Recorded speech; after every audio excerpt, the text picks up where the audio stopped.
अस्सलामु अलैकुम नाज़रीन, आप देख रहे हैं मेट्रो 7 टीवी न्यूज़। खबर शामिल करते हैं। एडमिनिस्ट्रेटर DMCS सैयद शकील अहमद का गुलशन इकबाल लाइब्रेरी मलहका पार्क का मुआयना। लाइब्रेरियों की अहमियत इंटरनेट के इस दौर में भी अपनी जगह बरकरार है। सैयद शकील अहमद, लाइब्रेरियों से आवाम को भरपूर तरीके से मुस्तफ़ीद करने के लिए इक़दाम किए जाएँ। जौहर पार्क की देखभाल का मुनासिब बंदोबस्त रखा जाए।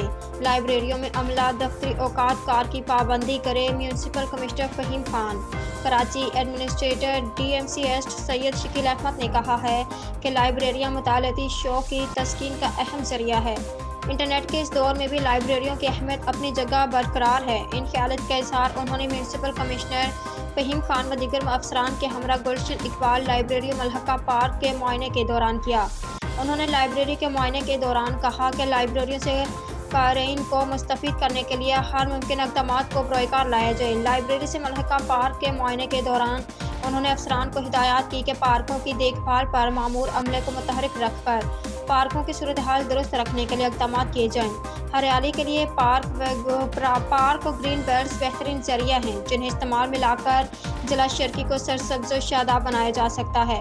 म्यूनसिपल कमिश्नर फ़हीम खान ने इस मौका पर डायरेक्टर लाइब्रेरी तलत शकील को हिदायत की कि लाइब्रेरियों में अमले को दफ्तरी औकात कार का पाबंद बनाने के लिए इक़दाम किए जाएँ। इस मौका पर उनके हमरा superintending engineer B&R Salman Memon, senior executive engineer Imtiaz Bhutto, executive engineer Jamal Abbas व दीगर अफसरान मौजूद थे।